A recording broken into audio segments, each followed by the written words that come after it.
एक बार एक घोड़ा एक दलदल से भरे तालाब में फंस गया और हर तरह से कोशिश करके भी वह उस दलदल से बाहर नहीं निकल पा रहा था। उसने बाहर निकलने की सारी आशा खो दी थी और अब वह अपनी हिम्मत भी हार चुका था। लेकिन कुछ समय के बाद वहां से कुछ गांव वाले गुजर रहे थे, तो उन्होंने उस घोड़े को वहां फंसा हुआ पाया। जब उन्होंने उस स्थान की पड़ताल की तो उन्होंने पाया कि वहां की मिट्टी उस घोड़े को बाहर निकलने नहीं दे रही थी।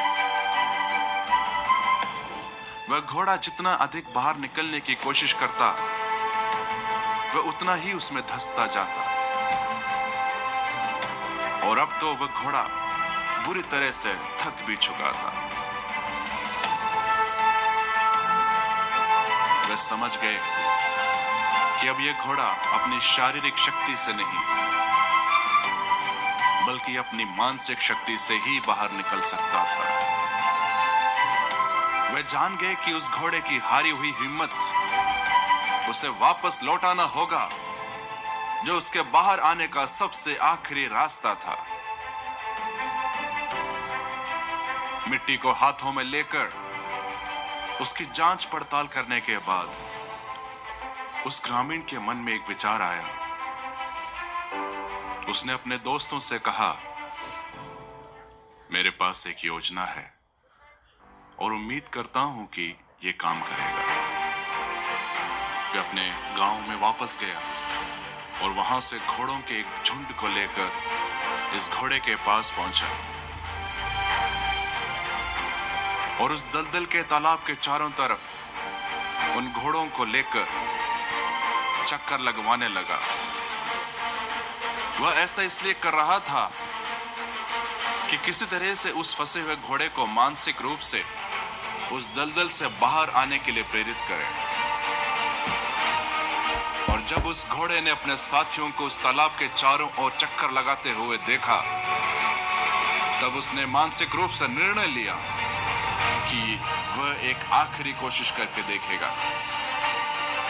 फिर वह अपनी बची हुई पूरी ताकत को बटोरकर उठ खड़ा हुआ।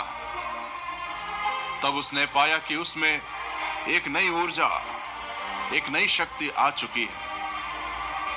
उसने अपनी पूरी ताकत से बाहर निकलने के लिए अपने शरीर को एक तगड़ा झटका दिया और धीरे धीरे वह घोड़ा उस दलदल की गिरफ्त से बाहर निकल आया।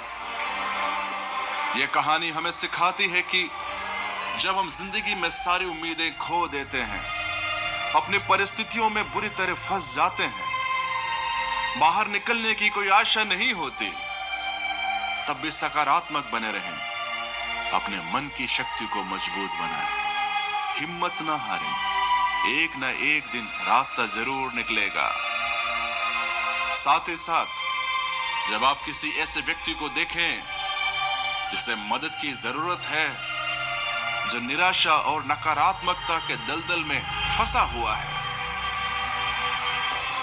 तो उसकी मदद करने के लिए अपनी तरफ से पूरी कोशिश करें।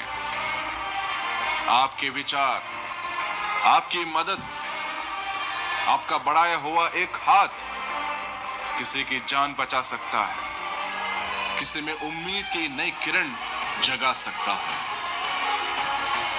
आपके शब्द और आपके काम किसी में नए जीवन का संचार कर सकता है। याद रखिए, मन के हारे हार है और मन के जीते जीत। इसीलिए परमेश्वर का वचन हमें सिखाता है, नीति वचन 4 उसकी 23वीं आयत में, सबसे अधिक अपने मन की रक्षा कर, क्योंकि जीवन का मूल स्रोत वही है। प्रभु आपको आशीष दे। God bless you.